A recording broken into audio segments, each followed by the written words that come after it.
papo rapidinho. Para quem sai da banda, conversa também, aí a gente não vai atrapalhar muito. Mas o evangelismo também não atrapalha, só se estiver chovendo, né? Não tem evangelismo. Mas aí eu peço aos irmãos que cheguem 2 horas, passa rapidinho as informações e tudo se seguirá normalmente.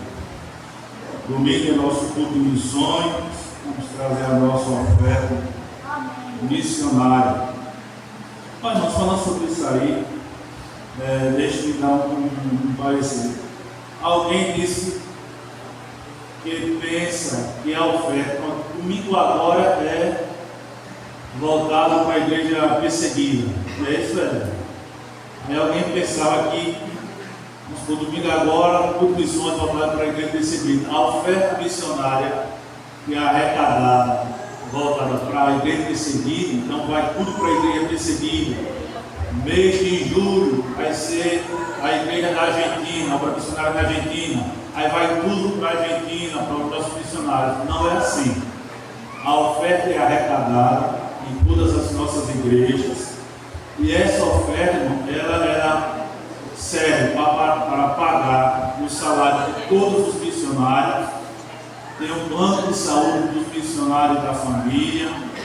Tem a questão de compra de bens para a nossa igreja, casa pastoral, reforma do templo, construção. Então, vai tudo no bolo só, no bolo inclusive da fábrica, certo? Então, não estou dando essa nota justificativa, que alguém pensava que não era assim, não vai ter para cá. Não.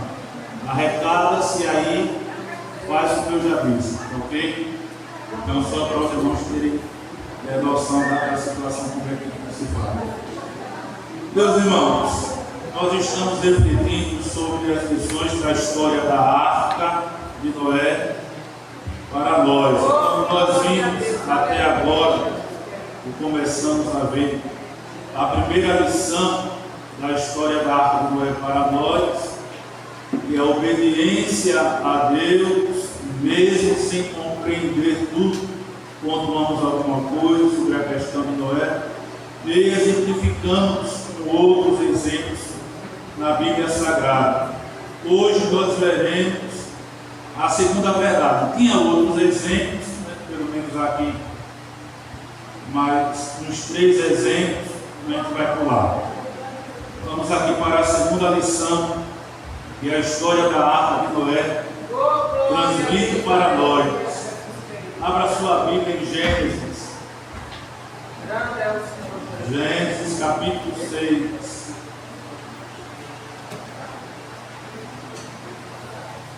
Justificando a ausência da Cidinha, ela mandou mensagem para mim, está meio enferma, não vou dormir hoje. Gênesis capítulo 6, versículos 13, 17 e voltamos para o versículo 3. Gênesis 6, versículos 13, 17 e 13. Diz a palavra: Então disse Deus a Noé: O fim de toda a carne é vindo perante a minha face, porque a terra está cheia de violência, e eis que eu desfarei com a terra. 17, versículo 17. Porque eis que eu trago um dilúvio de água sobre a terra, para desfazer toda a carne, em que há espírito de vida debaixo dos céus. Tudo que há na terra expirará. Versículo 3. Então disse o Senhor: Não contenderá o meu espírito para sempre com o homem, porque ele também é carne, porém os seus dias serão 120 anos.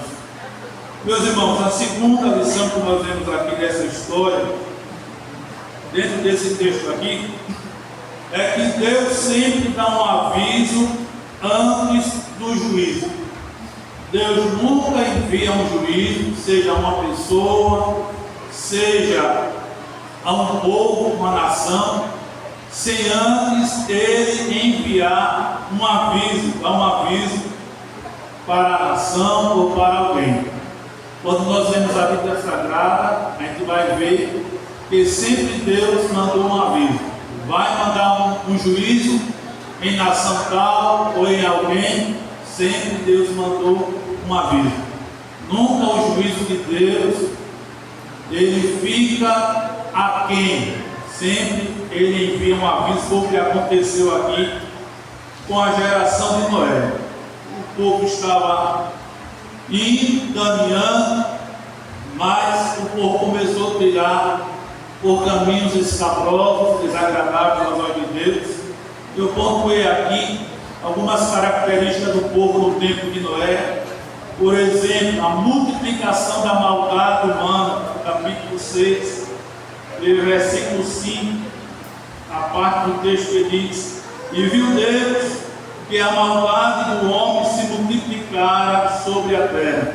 Então veja, irmãos, o povo estava trilhando por caminhos escabrosos, permitiu que a maldade se multiplicasse. E agora, desordens variadas ocorrentes na vida dos seres humanos, por causa da multiplicação da maldade na vida da raça humana. Outra questão aqui, ainda no versículo 5, diz que toda a imaginação dos pensamentos do coração era só má continuamente. Então, as intenções que havia naquele povo ali, naquela geração, não eram intenções boas, mas intenções ruins. Imagina o tempo de hoje que nós vivemos. A maldade rolando, as intenções também escabrosas. Quantas intenções maléficas a gente vê aí o ser humano projetando e concretizando. A internet, ela é recheada dessas intenções malignas das pessoas intentando contra o próximo. E isso em terra faz. Agora os irmãos imaginem no tempo de Noé a desgraça que havia. E Jesus falou que a sua vida será como no tempo de Noé. Casados, estavam em casamento, a maldade assolando, as intenções do coração do homem má continuamente, mas houve outras características também. Capítulo 6, versículo 11, diz assim: a terra, porém, estava corrompida diante da face de Deus, e encheu-se a terra de violência. Duas situações: uma corrupção generalizada e a violência que tinha enchido a face da terra. Então veja só isso. É diferente dos dias atuais? Não é diferente dos dias atuais. A corrupção generalizada, seja na família, seja em qualquer área da vida onde o ser humano esteja. Então a corrupção no tempo de Noé era generalizada, e a violência também. Hoje ninguém pode dizer um ato. Se disser um ato, eu compartilhei um dia no grupo da liderança, que tem os obreiros, que diz respeito à atenção à porta, porque chegou um camarada chegou na porta e pegou uma faca e deu uma facada no porteiro. Então eu coloquei isso aí para que os obreiros tenham cuidado. A porta exige muito cuidado. Então quando só tem um obreiro, que é o caso da escola bíblica, fica mais delicado. Dias de hoje, quinta e domingo, são 12 porteiros, uma atenção dobrada ainda. Então, por isso que todo cuidado é pouco para quem auxilia na porta. E pode chegar uma pessoa sem beijo, com más intenções, não porque é uma faca, mas porque ele dá um tapa, porque ele dá um burro no obreiro se vacilar. Por isso que o obreiro não pode deixar a porta, não. Meu lugar é aqui, vem aqui, irmão. Não, tem obreiro aí dentro da igreja, chame uns obreiros ali auxiliares, ou diácono, mas eu não posso sair da portaria, não, tenho que ficar aqui. Então o poder não pode deixar a porta sozinha, nem dar as costas para a porta, porque é quando pode vir alguém mal intencionado aí de querer fazer uma preservada. Então porta é responsabilidade. Por ficar na porta, ensinando o pessoal, é uma responsabilidade tamanha que exige cuidado. Então, a intenção, a violência do povo é tamanha, irmãos, é grande, era grande no tempo de Noé, e nos dias de hoje não fica por baixo. A violência, a corrupção generalizada em todos os setores. E Noé estava ali naquela geração, e a Bíblia diz que Deus olhou e Noé achou graça aos seus olhos. Noé era um homem que estava ali agradando ao Senhor, mesmo em uma geração corrompida, cheia de violência, com o coração cheio de intenções maléficas e com tantos desastres ocorrentes naquela geração. Mas houve alguém ali com quem Deus pôde contar. É com Noé que eu posso contar, porque eu vou trazer um dilúvio de águas sobre esta terra. Eu não tenho me agradado da vida do ser humano. Eu vou trazer este juízo. E como nós sabemos, não havia chuvas na época, era somente o orvalho da terra. Mas Deus disse: eu vou trazer um dilúvio de águas sobre toda a face da terra. Tudo isso por causa da vivência do ser humano. E Deus não mudou, irmãos. O próprio Deus deixou registrado na sua palavra que o andar eterno é dele, que ele não muda. Se ele fez isto no passado, na dispensação da lei, não muda nos dias atuais, não. Ele continua o mesmo. Para ele exercer juízo na vida de uma nação, de alguém, ele sempre envia os seus avisos. A gente não pode querer desfazer desta realidade, não. Ele continua o mesmo. Se é para enviar juízo, julgar uma nação nos dias atuais, ele manda os seus avisos. Se é para julgar alguém, ele também dá os seus avisos. Ele não deixa ninguém sem saber o que vai acontecer. Se é para abençoar, ele avisa. Se é para enviar um juízo, ele também envia um juízo. E outra situação ocorrente naquele povo do tempo de Noé o que diz aqui no versículo 2 do capítulo 6. Viram os filhos de Deus que as filhas dos homens eram formosas e tomaram para si mulheres de todas as que escolheram. Ou seja, relacionamento entre os descendentes de Sete e de Caim, entre uma descendência abençoada e uma descendência toda que era de Caim. Muda hoje em dia alguma coisa? Não muda. A descendência abençoada de Sete começou a se envolver com a descendência de Caim. E não muda nos dias atuais, não muda de jeito nenhum. Se for tratar da igreja, a gente ainda visualiza crentes se envolvendo com pessoas que não é da mesma fé, namorando, ficando, pega essas presepadas aí, não muda. E a Bíblia, ela chega a dizer que a ira de Deus, ela acampa em um relacionamento deste naipe, deste porte. Então não muda. Se for tirar fora da igreja a questão de relacionamento, a gente vai ver os relacionamentos extraconjugais. A multiforme questão de casamento é gente casando com seio animado, como por exemplo com uma bicicleta. É gente querendo casar até com um animal. Veja a bestialidade que está, irmão, na face da terra hoje. Agora imagine o tempo de Noé, as presepadas que não aconteciam. Tinha esse relacionamento que era contra o que Deus tinha estabelecido, né? Caim, a descendência de Caim, com a descendência de Sete. Então hoje em dia não muda de forma alguma. Não muda. Às vezes vem algumas sentenças aí na vida do ser humano, de uma nação, mas Deus sempre manda um avisozinho.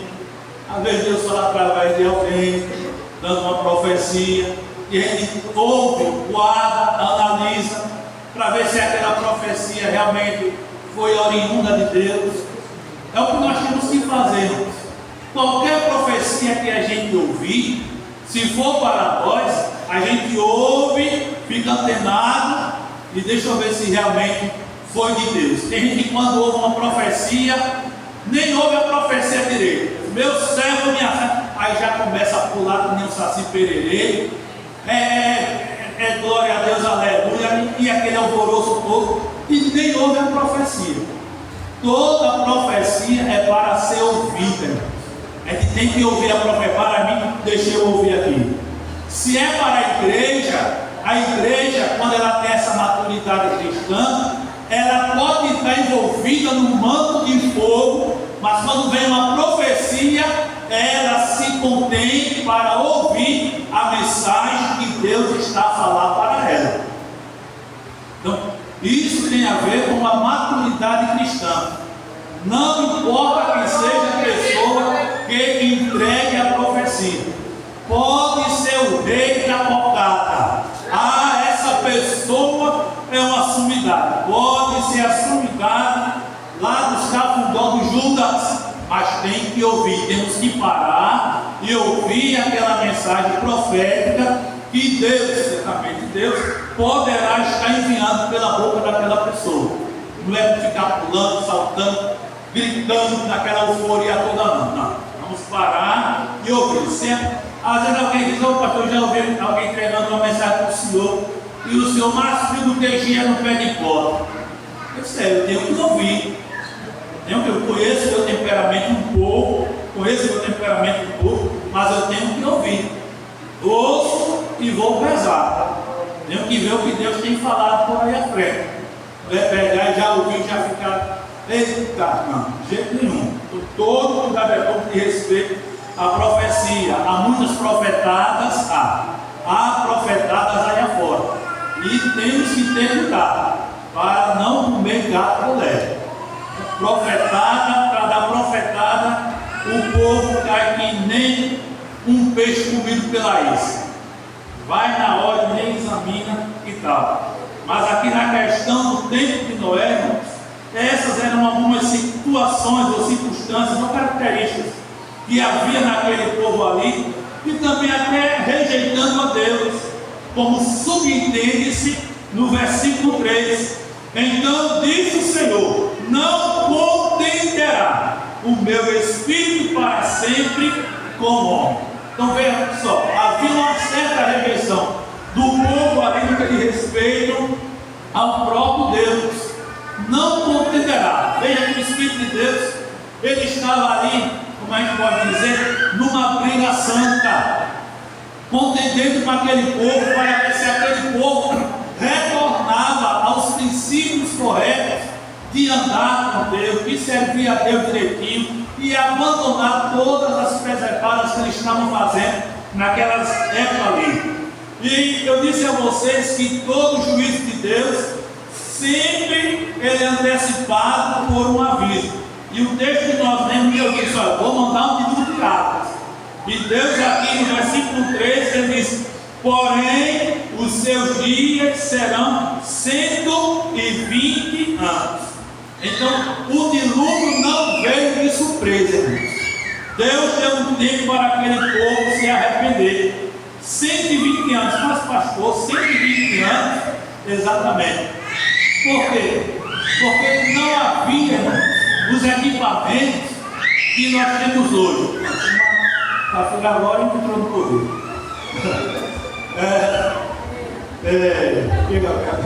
Eu fui. Então, não havia os equipamentos, instrumentos, armas que tem hoje. Se houvesse, então seria no instalar de Deus, a rapidez para construir a arma. Mas os equipamentos que ele tinha eram equipamento bruto e realmente demorava.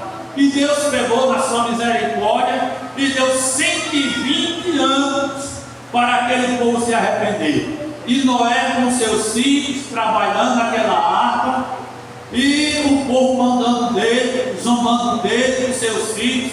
Construindo essa arca para quê, Noé? Para quem Noé pregando? A Bíblia denomina Noé como pregoeiro da justiça, mensageiro da justiça de Deus. Para um período crítico daquela época, corrupção, violência generalizada, intenções continuamente má, rejeição a Deus, violência assolando toda a terra, Noé tinha que pregar a justiça de Deus para aquele povo. E eu não sei qual era a mensagem que Noé pregava, mas quem sabe Noé chegou a dizer: Deus vai mandar um dilúvio de águas sobre toda a face da terra, e vocês precisam se arrepender. E ele mandou eu construir essa arca para livrar a nossa alma desse dilúvio que haverá de vir. Mas o povo mandava de Noé, zombava de Noé. É diferente dos dias atuais, é diferente dos dias atuais. Quando a gente está pregando, seja individualmente, quando estamos pregando em um culto ao ar livre, tem pessoas que mandam da gente, zombam da gente, né? Dizendo, isso aí são os doidos, dizer que vão sair da terra para o céu. Isso aí não tem juízo não, esse povo, e mandam da gente. E tem até um videozinho na internet, certamente muitos já viram, é sobre o arrebatamento. Pessoas correndo, dizendo, não sei o que, tal. Ô irmãos, aquilo ali é só para a gente ter uma noção de como será o arrebatamento. Só para a gente ter uma pequena noção de como será o arrebatamento. E a gente, irmão, precisa, nós todos aqui, precisamos atentar para essa questão. Eu não posso, Silvio Vinícius Martins, eu não posso brincar de ser crente. Não posso brincar de ser crente. Eu tenho que pensar que o arrebatamento vai acontecer a qualquer momento. E eu fico, vez por outra, pensando: meu Deus, tenha misericórdia de mim, me ajude. Eu não quero ficar, eu quero subir. Ajude a estar com a minha vida em ordem. Porque quando eu vejo os vídeos que o povo bola na internet, produz na internet, sobre o arrebatamento, eu começo a pensar: meu Deus, como é que está a minha vida? Como é que eu estou diante de ti? Será que eu estou direito? Meu Deus, tem misericórdia. De repente, não ouço o soar da trompeta, o povo vai-se embora, eu fico, outros ficarão. Então, a gente precisa pensar, irmãos, nessa questão séria do arrebatamento da igreja.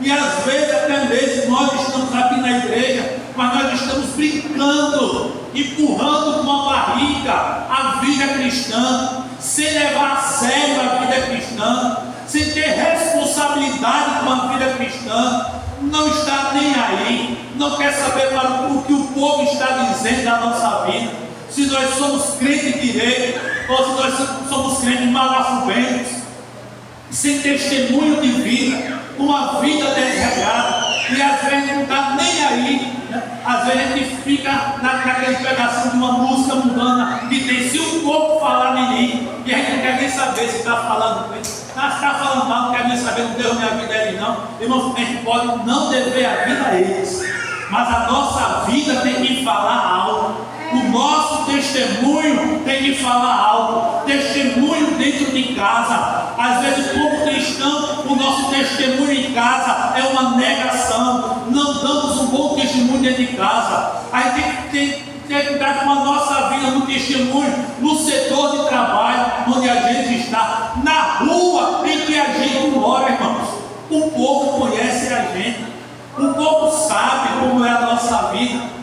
E se a gente não tiver cuidado com a nossa vida na rua em que a gente mora, o nosso comportamento na rua, no local, seja no distrito, enfim, onde moramos, onde o povo vai cercando a nossa vida, irmão, e a gente fica pensando que isso é besteira. Não é besteira, não é besteira.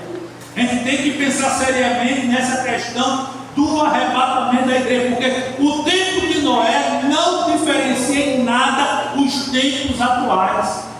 Tem gente, até não vou falar nem fora da igreja, mas tem gente na igreja que até mesmo zomba da gente, e vou falar diretamente a mim. Tem gente na igreja, não que isso é ocorrido, mas exemplificando, é lógico. Tem gente na igreja que até mesmo zomba do pastor, esse é um cristão, fica aí falando da Bíblia Sagrada, e está vendo que a gente não vai seguir isso aí. Volta a dizer o que aconteceu uma vez em uma igreja por onde eu passei. Uma irmã, já de longa vida cristã, ela chegou enquanto eu estava ministrando. Depois, irmão, por isso que você tem que ter cuidado com quem está do seu lado. Porque essa irmã chegou e fez assim, ó. Eu não vi, ó, mesmo eu ministrando, mas a minha visão é panorâmica, no foco, minha visão é panorâmica. E ela chegou e fez assim, ó, está aqui, ó, está aqui, eu vou fazer isso que ele está dizendo. Agora, o que é que eu estava dizendo? Falando da Bíblia Sagrada, como deve ser a nossa vida, individualmente, coletivamente, de acordo com a palavra de Deus. Mas a anciã disse, ó, está aqui, ó, está aqui, está aqui, eu vou fazer isso que ele está dizendo. Então, na igreja, irmão, tem gente que entra por um ouvido e sai pelo outro. Zomba do pastor quando o pastor fica ensinando a palavra de Deus. Um dia no lugar onde eu passei, é porque a gente falava antigamente dos olhos espirituais. Eu tenho os olhos da fé que está aqui atrás, mas o meu aqui na cabeça está certo. Mas eu passei de um lugar ministrando e de repente, depois do culto, teve gente na nave da igreja e disse, pastor, enquanto o senhor estava ensinando a palavra de Deus para a gente, tinha presbítero que estava mandando daquilo que o Senhor estava ministrando da palavra de Deus para nós. Quer dizer, ficou feio ou não ficou? Ficou. Então tem gente na igreja, irmão, que mesmo que ele prega a palavra, zomba, escadeia da gente, tira a onda daquilo que nós estamos falando da palavra de Deus. Mas se você não tiver cuidado, se eu não tiver cuidado e não dermos atenção à justiça de Deus que é pregada no santuário e fora do santuário, a trombeta toca e em vez de você subir, você fica. É preciso termos cuidado, irmão. Não podemos brincar. Você pode ter 100 anos de crente, mas se você não tiver cuidado, você fica quando a trombeta tocar, anunciando o arrebatamento da igreja. Então, a gente não pode ficar cheio de vida, não porque eu tenho tantos anos de vida cristã. Não, olha, a minha família aqui é uma família de renome. E o que adianta isso, irmão? E Deus quer saber se tua família tem status. Deus quer saber se tua família tem renome. Aí Deus quer saber se tua família... quem colocou a primeira pedra aqui fui eu, pastor, a minha filha. Deus quer saber desse negócio, irmão? Isso aí para Deus não vale nada. Não vale nada não. Se eu e você não tivermos cuidado com a nossa vida cristã, dando um bom testemunho, se não tivermos cuidado, a trombeta toca anunciando o arrebatamento, uns subirão e outros ficarão. Então eu acredito que você não quer ficar aqui, não quer ficar.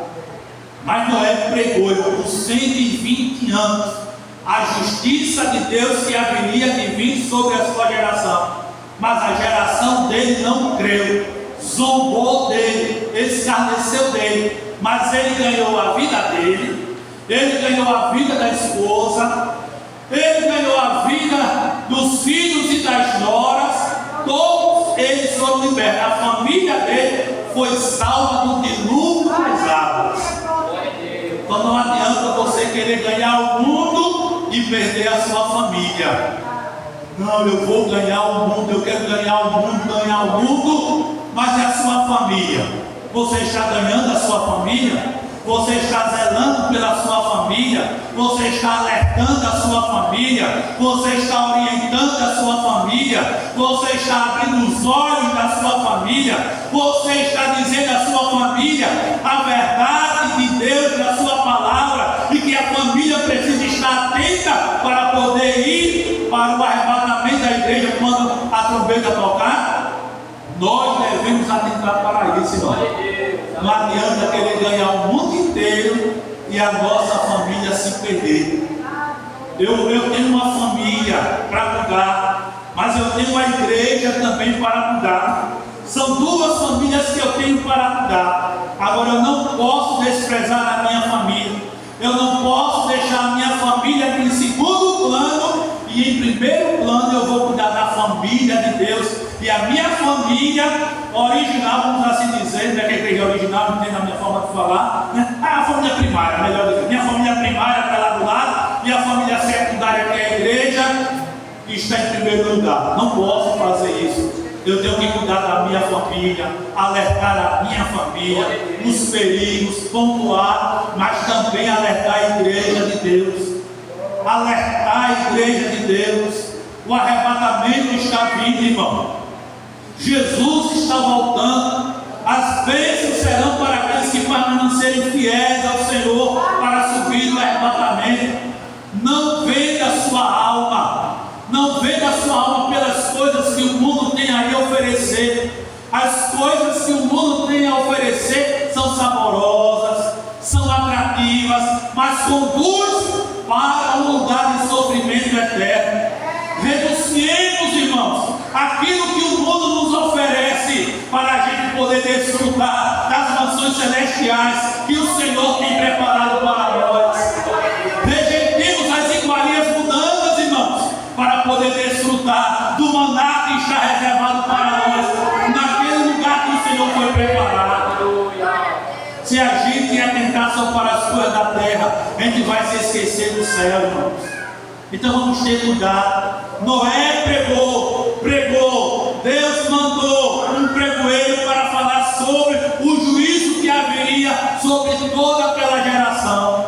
Mas quando veio, somente Noé e a família escapou.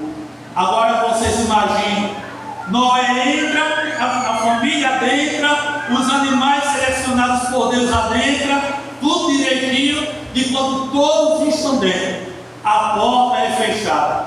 E nós sabemos que não foi Noé quem fechou a porta. Quem fechou a porta foi Deus. Olha, quando Deus fecha, está fechado. E quando Ele abre, ninguém fecha de jeito nenhum. E Deus fechou a porta. Agora imagine, escuridão, negritude do céu, nuvens densas e escuras sobrevindo. E o povo começou a ficar com os olhos estapalados, abertos. E quem está dizendo, olha o que Noé pregou esse tempo todinho para nós, que virá um dilúvio lá. A gente nunca viu isso aqui, esse céu todo enegrecido. Será que é o que Noé falou? Quando menos espera, começou a chuva sobrevir na face da terra. Começou a ver uma chuvinha, vou falar de Piaçabuçu. Uma chuvinha básica em Piaçabuçu. Enche a rua que eu morava. Uma chuvinha básica em Piaçabuçu. A rua da igreja fica alagada. Um dia choveu em Piaçabuçu na hora do culto do domingo. E a gente teve que rodear para chegar no santuário. Eu e minha família. A rua de casa interditada, a transversal interditada. Então vamos por aqui, rodeamos. E quando rodeamos, a rua da igreja e um pouquinho mais alagada com água. E a gente teve que botar os pés naquela água podre para atravessar e chegar no templo e ficar com o sapato todo molhado lá dentro do púlpito, pelo menos eu, né? Chega. O menino era mais diferenciado, eu lá com o sapato lá no púlpito. Outro dia acabou o culto, deu uma chuva, a água, irmão, quase adentra no santuário. Uma chuvinha só. Agora imagine o tempo de Noé. A chuva começou a vir, fraquinha, foi engrossando. E quando começou a engrossar, a Bíblia diz que Deus também abriu as partes de baixo da terra. Aí era a água de cima, a água de baixo, e a água foi subindo e o povo correu. Certamente o povo correu para a porta da água. E quando correu, quem sabe bater? Noé, deixa-nos entrar, Noé. Agora nós acreditamos no dilúvio das águas. Agora já era tarde. A porta da graça se fechou. A porta da arca se fechou.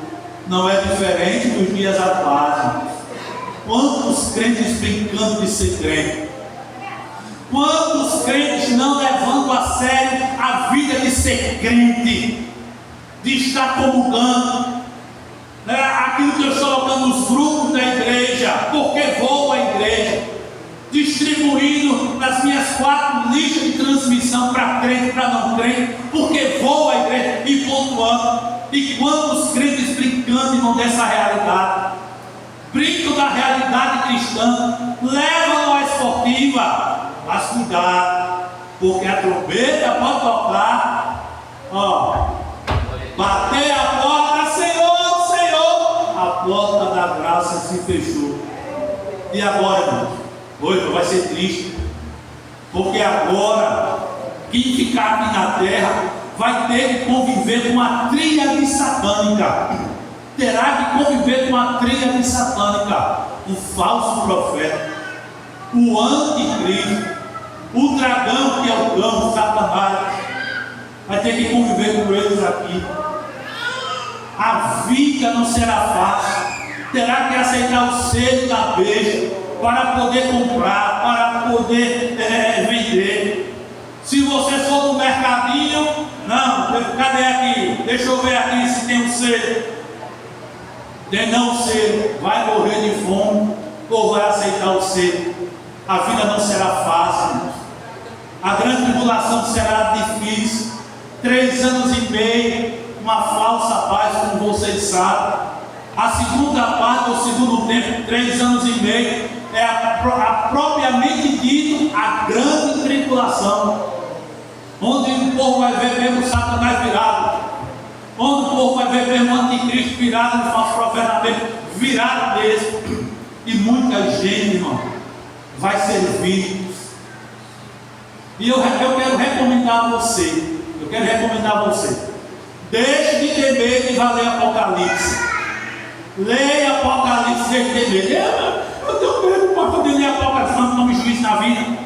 Ali está a revelação de Deus, do juízo de Deus, o aviso que Ele está deixando para a humanidade e para os crentes também. Tenham cuidado. Se não tiver cuidado, aproveita a troca que você fica e olha para o cara que você vai enfrentar. Usar essa expressão do cara chula. Olha para o cara que você vai enfrentar se não estiver preocupado, se não estiver preparado. Então nós precisamos atentar, irmãos. Nós estamos pregando o Evangelho à semelhança de Noé, fora da igreja, pregando para aqueles que nunca aceitaram a Jesus, pregando para aqueles que já se afastaram do Evangelho, conhecem, estão afalidos, pregando novamente para eles retornarem ao Senhor. Se é da igreja, é pregando, é batendo na tecla, é anunciando para os crentes, é advertindo os crentes, é orientando os crentes. Abra os olhos, pelo amor de Deus. Jesus está voltando e temos que estar preparados. E se não estiver preparado, a porta da graça se fechará. Se não estivermos preparados, a porta da graça se fechará. Tantos crentes vivendo dissolutamente, irmãos. Tantos crentes andando como quer andar. Deles que dizem que não devem a vida, pastor. Você pode não dever a vida, pastor, mas deve a Deus. Agora, se você é ovelha, segue ao pastor. Quem não é ovelha não está nem aí para o pastor. Quem não é ovelha não quer saber nem da orientação do pastor. Quem não é ovelha não quer saber nem do puxavão que o pastor dá. Quem não é ovelha não gosta do pastor. Só quem gosta do pastor é quem é ovelha. A ovelha gosta do pastor. Quem cuida de ovelha, quem pesquisa sobre a vida das ovelhas, literalmente falando, aplica-se a vida do crente. Porque Jesus disse que nós somos ovelhas dele. E ele deixou pastores aqui na terra também. Então a ovelha conhece o seu pastor. Glória a Deus. A ovelha, literalmente falando do animal, quando o pastor está lá na porta do redil, ele está lá com a sua vara e ele vai batendo. Eu nunca criei ovelha, tive vontade, mas quem já criou me disse isso aí. O pastor fica lá na porta do curral e vem ovelha por ovelha. Ele pega a vara e dá um toquezinho no lombo da bicha, uma batidinha no lombo da terrível. Quando é ovelha, o que é que ela faz? Mas quando passa um bode e o pastor dá uma tacada com a vara, aí o bode já se esperneia todo, já se alvoroça. Então, irmãos, a Bíblia é a revelação de Deus para nós. Você também deve sentir a sua vida ao pastor, porque quem é ovelha atenta para a voz do pastor da terra, também deixado por Jesus. Segue as orientações que o seu pastor da terra dá, ofertado pela palavra de Deus. Atenta para o conselho do pastor. Nenhum pastor quer o mal das suas ovelhas.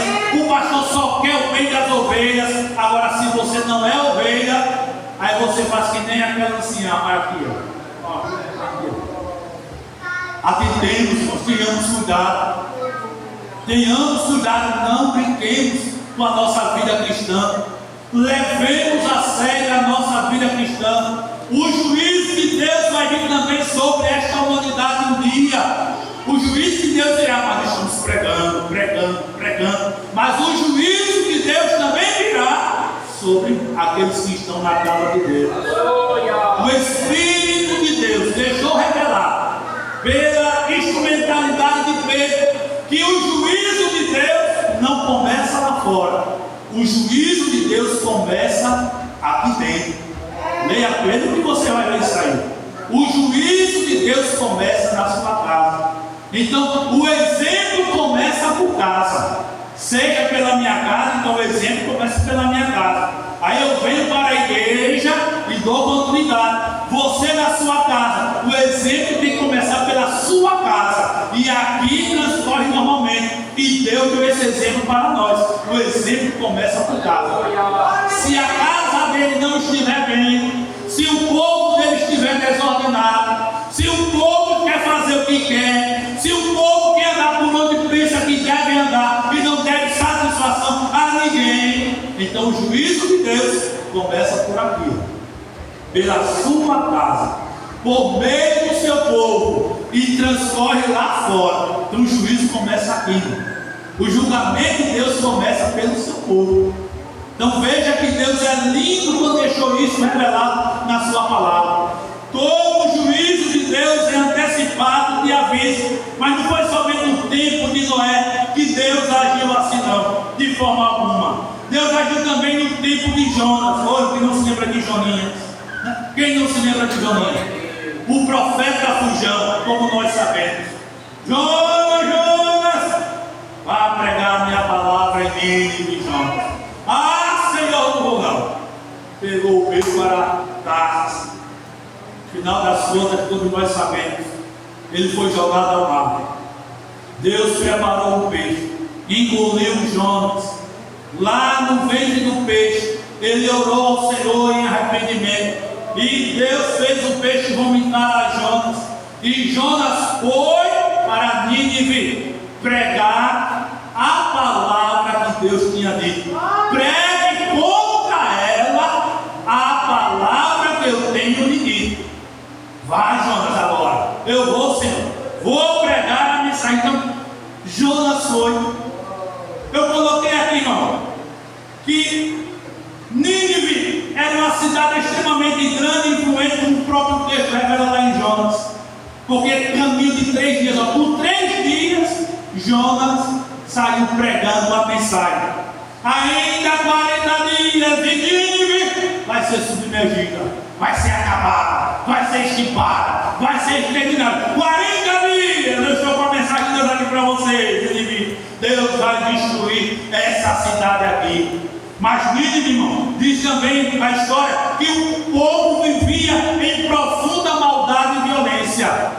E não é só a história que diz. O próprio texto aqui de Jonas, quando a gente lê, fala sobre isso aí. Que a maldade, a malícia do povo subiu até as narinas de Deus. E no hebraico, irmão, eu deixei aqui notificado. No hebraico, a palavra malícia pode indicar pecados graves, violência e idolatria. Então veja a situação do povo de Nínive. Difere de hoje, difere de hoje. Mas quantos crentes não querem pregar a palavra? Quantos crentes só querem pregar só mel? Então me dê um vinho para vocês. A internet é cheia de pregadores que só está dando mel. Aí vem o hino do cantor, Marco Antônio, pregadores de rosa. Nunca esse hino foi tão atual como hoje. São vários pregadores na internet. Só palavras de autoajuda. Não vem palavras que venham mostrar a realidade da vida espiritual, que venha contrapor a realidade da vida que a pessoa vive no que respeita à palavra de Deus. É só mel, é só mel. E tem crente que não só quer saber disso. Tem crente que não quer saber de ouvir doutrina, não.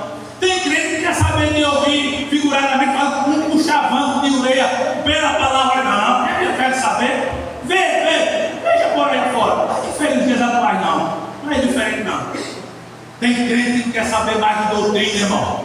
tem pavor de doutrina. Não é pavor do pastor, não, porque é pavor da doutrina, é pavor de ouvir a palavra de Deus. Porque se tiver pavor do pastor, como é que vai amar a Deus? Tem pavor do pastor, não gosta do pavor, faz cara feia quando vê o pastor. Ora, que crente é você? Eu amo a Deus, mas quando vê o pastor ou quando vê o irmão, fecha a cara, faz cara feia, ranzinza, capaz de jogar o irmão nos filhos do inferno. Você diz que ama a Deus e odeia seu irmão com as suas palavras, com as suas atitudes, com o seu comportamento. Que tipo de cristão é você? É diferente? Não é diferente, não. Mas Jonas não quis ir pregar lá. E tem crente que não quer saber de pregar a palavra de Deus, só quer saber de dar melzinho para o povo lá fora. Não, tem que mostrar a realidade, com sabedoria, com prudência, mostrar a realidade da palavra de Deus, é lógico, com prudência, com sabedoria, com tato, mostra. Aqui dentro tem que mostrar a realidade para o povo, tem que mostrar a realidade da Bíblia, essa aqui, ó. Esta é a realidade da Bíblia. Mas o Espírito Santo revelou a Paulo, escrevendo a Timóteo, dizendo que nos últimos dias, no último tempo, sabe o que vai acontecer, Timóteo? Sei não, Paulo, o que é? Olha, o povo não vai querer saber de ouvir a sã doutrina. Eles vão ter coceira no ouvido, porque eles vão querer ouvir doutores que falem segundo seus próprios desejos desordenados. Não mudou, irmão. Não mudou, o tempo é o mesmo. A época é diferente, muitos anos, mas a circunstância é a mesma, não mudou de jeito nenhum. Mas estava lá Jonas relutando para não querer ir. Agora, tudo isso porque sabia como era aquele povo, sabia que era idólatra, supersticioso, sabia que havia uma corrupção moral e social elevadíssima em Nínive, havendo práticas sexuais nos cultos religiosos. Olha, práticas sexuais nos cultos religiosos havendo por lá. É diferente de hoje, não, porque quando vai na internet a gente vê notícia. Acho que foi em Maceió, um tempo atrás aí, um pastor, vamos dizer pastor, não, pastor, né? Titular do pastor, tinha uma igreja e atrás da igreja tinha uma plantação de maconha. Uma plantação de maconha. Lá. E o pastor foi preso. Foi Maceió isso aí. Se não foi, já me embora. Muda hoje em dia, não muda não. Tem pastores aí, tem líderes religiosos, falando pastor porque sou evangélico, mas tem líderes religiosos aí, entrando na pedofilia, adulterando, fazendo mil e uma preservado na área sexual, e a internet vai mostrando isso aí fora. Infelizmente não deveria, mas os crentes contribuem, né? Posta essas desgraças mesmo, aí querem detonar o evangelho. Mas está em luta para o tempo de Nínive, para o tempo de hoje, não. E Jonas não queria pregar. Vou lá pregar, não vou não. Eu vou capar o gato. O comércio e a política, irmãos, em Nínive estavam entrelaçadas com suborno e exploração dos mais fracos. Tem diferença no tempo de Nínive para hoje? Comércio, a política, entrelaçados, subornando e explorando os mais fracos. Tem diferença no tempo de lá. Se existisse o INSS naquela época, tinha diferença para os títulos atuais, para os aposentados? Tinha não. Não tem diferença não. Não tem diferença não. De jeito nenhum. Um pai foi preso. Um pai foi preso. Recentemente. Está rodando na internet. Porque ele deu uma pisa na filha. Porque a filha estava fazendo vídeos só de calcinha. E mandando para os mamões. A filha só de calcinha, ele viu, pegou um cinto de couro, pilar, foi denunciado, ele foi preso. Tem diferença do tempo de Nínive para hoje? Não, não tem diferença não. Não tem diferença, irmão. Os tempos são maus. Suborno e exploração dos mais fracos. E outra coisa, que Nínive era inimigo histórico de Israel. quando se lê a Bíblia, a história se vê isso aí. A inimizade entre Nínive e os israelitas. E tudo isso aqui mostra o porquê da resistência de Jonas para não entregar o juízo de Deus a eles. Eu vou lá. Porque Nínive, irmão, como judeu, ele sabia que ele tinha uma noção, não, se eu for, e se Deus mudar de ideia? O arrependimento de Deus não é igual ao nosso. O arrependimento de Deus fala de mudar de ideia, mudar de propósito. E ele pensou em se eu for, e de repente eu mudar de propósito. Que Nínive queria ver aquele povo mesmo destruído por tudo que aquele povo era e fazia, não só por israelitas, mas por outras nações onde ele chegava. Mas ele foi, não foi pelo amor, ele foi pela dor. Eu acredito que foi por aqui, eu acredito que foi na questão de Saulo, que no meio cristão se levantou esse ditado: se não vem pelo amor, vai vir pela dor. E Jonas não foi pelo amor pregar, ele foi pregar na dor. Foi-se embora jogar na... Mas se fosse eu não sei se ele sabia nadar, mas se fosse eu que não sei nada, eu disse, pronto, Zé Felipe, vou morrer aqui. E eu sem saber se Deus ia me dar uma segunda chance, ele sem saber que Deus ia dar uma segunda chance, pelo arrependimento dele, jogou. Foi engolido, oração, como já foi dito, vomitado, e Deus disse, parafraseando Jonas 3, versículo por diante: Jonas, estou lhe dando mais uma oportunidade. Jonas, estou lhe dando outra oportunidade. Vá a Nínive e pregue contra ela a minha palavra, a mensagem que ele deu. E ele foi-se embora. Pregou. A mensagem do juízo de Deus chegou no ouvido do rei, das autoridades variadas que havia lá. O rei decretou um jejum entre todas as pessoas, e até os bichinhos dos animais tiveram que jejuar. Não sabia nem o que estava fazendo, mas tiveram que jejuar. Todos, humanos e animais, jejuaram para clamar a Deus por misericórdia. E vocês sabem o resultado: que Deus se arrependeu. Deus mudou de ideia, Deus mudou de propósito. Não vou mais destruir Nínive, não, porque o povo se arrependeu, o povo está se humilhando perante mim.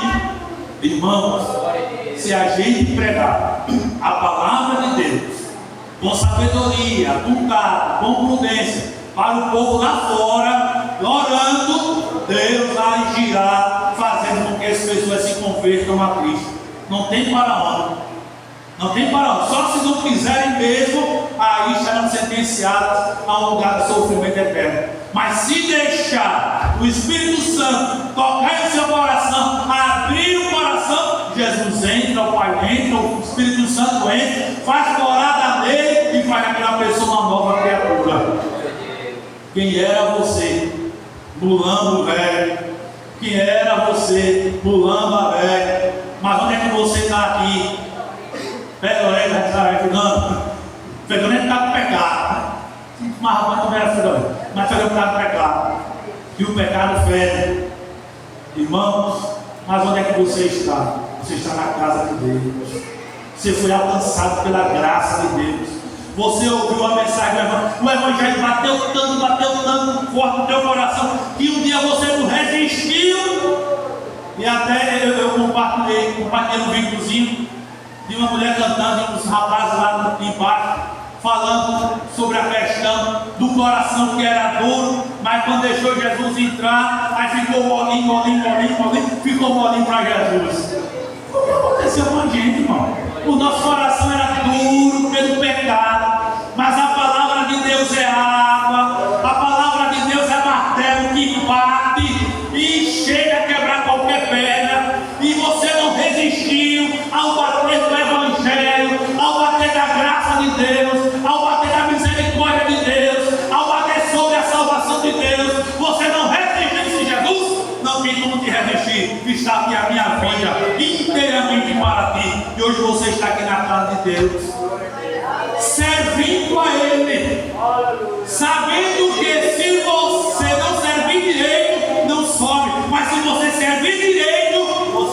irá ao encontro daquele que morreu na cruz do Calvário por amor à sua alma e de toda a humanidade. E agora, irmãos, nós estamos aqui pregando o Evangelho. Mil e uma forma para se pregar o Evangelho. Mil e uma forma. Os irmãos sabem que a igreja primitiva, a mensagem, o teor da mensagem da igreja primitiva era sobre a ressurreição de Jesus. Leiam as mensagens alienadas e vocês vão ver que o teor é a ressurreição de Cristo, logicamente atrelada à salvação. Porque se ele não ressuscitasse, como salvaria a raça humana? Então teve que morrer, ressuscitar e consolidar a salvação da raça humana através do seu sacrifício na cruz do Calvário. E observe, irmãos, que eles ali pregavam sobre a ressurreição e Jesus Cristo operava salvando vidas. Se agir e proceder desta forma, pregando o Evangelho, Jesus também vai salvar. É um mistério a salvação. Quando a gente olha, você está vendo que aquela pessoa não tem condições, nunca vai ser crente. Irmãos, quando eu aceitei Jesus, a saudosa irmã Lourdes, ela disse acerca de mim: esse aí não vai ficar um mês no Evangelho. Não era porque eu era uma peçadinha, não, era um maloqueiro, não, de jeito nenhum. Apenas porque quando meu sobrinho estava na frente da igreja, após o culto, eu passava lá e dizia: André, para casa, viu? Papai, você vai para casa. Eu fazia isso, e algumas perturbações que eu fazia no culto também, para atrapalhar. Mas não foi o tempo que o pastor mandou, quando era mais novo. Mas no tempo que André era crente, eu fazia assim, procedia assim. E irmão disse: esse não fica um mês. Quando eu aceitei Jesus, esse não fica um mês no Evangelho. Graças a Deus, já estou com um caminho bom na casa de Deus. E creio que Deus vai me ajudar a não me desviar do seu caminho, permanecendo firme no Senhor. Irmãos, se a gente proceder assim, Jesus vai usar cada um de nós para pregar a sua palavra. Ele quer usar a mim, quer usar a você, através da multiforme maneira de se pregar o Evangelho. Você pode pregar o Evangelho com tal ar livre. Você pode pregar o Evangelho botando hino sacro na sua casa. De vez em quando eu ouço, acho que é a Radiola de Eda, eu ouço daqui inclusive. Parece na casa do irmão dela também, de vez em quando eu ouço aqui o hino rolando. Você pode pregar desse jeito, botando o hino sacro para as pessoas não crentes ouvir. Eles podem, mas as músicas chegam de presepada deles, para a gente ouvir aquelas presepadas todinha, porque a gente não bota hino para eles ouvir e que vai redundar em salvação. Você pode mandar um versículo bíblico pelo WhatsApp para alguém. Você pode dar um folheto para alguém. A maneira para se pregar o Evangelho são várias, e até com a nossa vida mesmo. Então, vamos nos utilizar dessas maneiras variadas que o Senhor tem nos dado para pregar o Evangelho do Senhor Jesus Cristo. E creio que vai redundar em salvação. É somente a gente orar: salva Jesus, salva vidas, e Ele vai salvar vidas. Tudo no tempo dele, Ele vai salvando. Pode ser pingado. Mas estou aqui, pescando. Nunca gostei de pescar. Mas com vara estou aqui, Você pode pescar com vara. Vai vir um peixe demorado, mas vai vir. Demora-se mais um pouquinho, mas vai vir. Mas de repente você quer pregar lançando a tarrafa, que vai alcançar uma expansão maior de localidade e de pessoas, e pode arrebanhar vidas para Cristo. Olha, irmãos, para terminar, nós temos aqui uma pessoa, não aqui, né? Na forma de falar, nós temos uma pessoa que aceitou a Jesus em uma das nossas lives. Ela é de Delmiro Gouveia. É o irmão Manuel. Ele aceitou Jesus em um culto de doutrina. Em um culto de doutrina aqui, ele pegou e mandou uma mensagem dizendo que estava aceitando Jesus como Salvador. E pediu meu número, foi repassado meu número para ele. Ele entrou em contato pelo WhatsApp. Eu conversei com ele e ele está crente lá em Delmiro. Já deve ter um ano para um ano e meio. Está crente lá em Jesus, com Jesus lá em Delmiro. Já estamos no departamento de senhores. Disse: olha, pastor, eu estou aqui no departamento, aqui já tem festividade, foi uma bênção, está lá. Então veja só, uma vida foi avançada, uma vida não foi avançada. Valeu, valeu. Então a gente pode utilizar muitas formas para se ganhar alguém para Cristo. A internet, tudo online, é para aqueles que estão doentes, trabalhando, e por isso que se faz culto online. Mas para os crentes que estão sadios, culto online não vale. O que vale é você estar presente. Não estou trabalhando, não estou doente, eu estou com saúde, canelas fortes, então dá para vir. Eu venho para a casa de Deus. E o culto online deixa para os enfermos que estão trabalhando.